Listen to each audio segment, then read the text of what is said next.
I'm talking to cartoonist Julien Berjeaut, who draws under the pen name Jewel, and he's got dozens of graphic novels in print. He's a regular cartoonist for the French satire magazine Charlie Hebdo, and just a brilliant cartoonist. Nice to talk to you, Jewel. Nice to talk to you. We did a debate yesterday about the death penalty in Blois, a cartoonist debate, and I have to say it wasn't quite what I expected.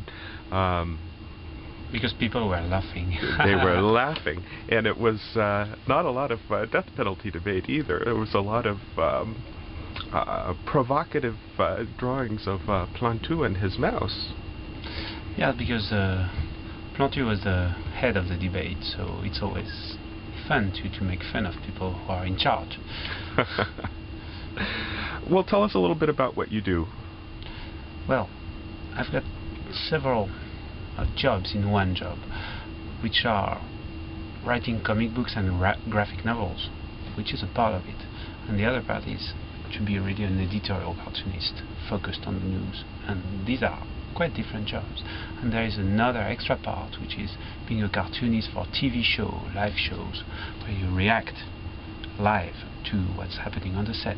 So these are three different parts of my activities during the week, and it's nice to have this variety of experiences into drawing. Would you say most people know you from the television show?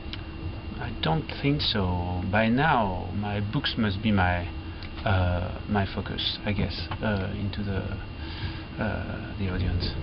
Well, our readers are editorial cartoon fans. Could you tell us a little bit about what you do with political cartoons and how that fits into your other work? Because I come from there, because this is the first activities as a cartoonist that I did. It's been maybe 12 years since I worked for various magazines. I started with the Nouvel Observateur, which is a news magazine, a weekly news magazine, quite important in France, and then turned to other magazines, Marianne, Charlie Hebdo, or daily magazines like the Economic Daily, Les Echos, which is the biggest economic daily, or other different publications like Philosophy magazine, which is a philosophy-oriented cultural magazine, monthly magazine. So actually, I am always very much influenced of what's happening in the news and in the politics. So you freelance for a whole lot of publications. You wouldn't really say one publication is your main home. I am under contract with some various publications. I have a special contract with Charlie Hebdo, which is my main home as a cartoonist.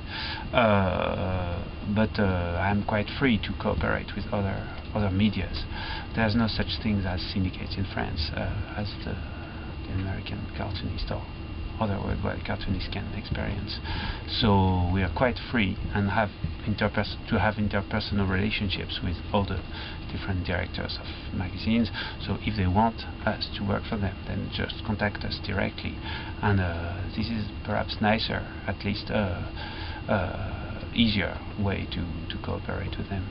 There's a wonderful appreciation of cartoons in French culture that goes well beyond what we see in America. I wonder if you could talk a little bit about the difference between cartoons in France and cartoons in America. Well, the status of cartoonists into the French media sphere is much more the one of a columnist than of a cartoonist that would amuse young kids. It's very much of an adult expression, so we can go into some trials or scandals because of our cartoons, but there is some considerations among all the population, the readers and the people we work with in magazines. We're not only people who make little funny things in the corners to amuse some of the readers, but we're really part of the definition of the magazine identity and of its political lead, I guess. It's always a struggle in America to convince editors that editorial cartoonists are serious journalists. It is, but in France too sometimes.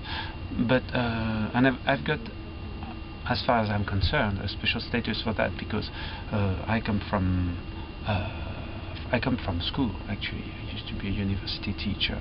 I've been doing some research, so I was in the same like kind of French Ivy Leagues community, and I belong to the same schools and to the same community as the different heads of magazines or TV shows belong to. So there is this very French sort of I would say aristocracy, but nowadays aristocracy with diplomas and references according to different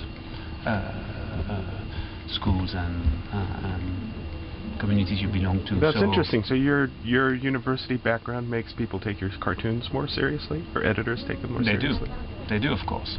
There's an absolute cult to diplomas in France, which is really strange and silly sometimes, but it's the reality. So I use it.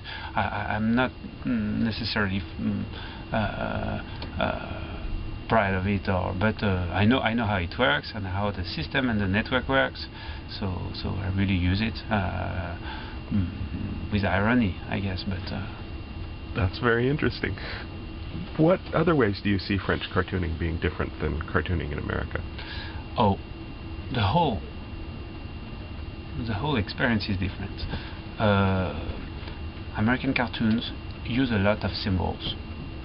You would say Statue of Liberty, the doll representing peace, or different symbols, animals that would symbolize political parties, or this or that. You can have like the earth, like as a sphere. Some different symbols, religious symbols, and it would be maybe more graphical and less talkative, perhaps. And French cartoons are different because their angle is different. It's not, according to us, perhaps this is not always strong enough and I would say aggressive enough, perhaps. We need to have some blood in the page, so we can be maybe, I wouldn't say violent, but I would say mean, perhaps, in our cartoons. And part of humor has to be very I don't know how to express it, but a little bit cunning. I don't know. This is something I hear from the British cartoonists, that American humor is so often cute or warm, and British humor is more cutthroat, harsh, nasty. So you'd make the same distinction for France? Yeah, perhaps, because we had so many wars in Europe, so we like blood. I don't know. Anything you'd like to say to American editorial cartoon fans? Well, yeah, I'd like the American cartoonist to break free and be able to get rid of all the constraints they have in the system to go from one media to another, or to negotiate by themselves, and to have direct relationships with publication companies, that kind of thing, because it's a great liberty that we use. So it might change for us, and we may go toward the American model, but that wouldn't be very lucky to us. So that would be nice, that the American cartoonist experience the kind of nice daily freedom we have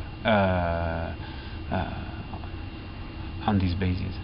I think cartoonists would all jump at that. That's some necessary training for editors. And they can make more money here. It is true. Cartoonists get paid much more here. Yeah, they're rich. I think our best client is France.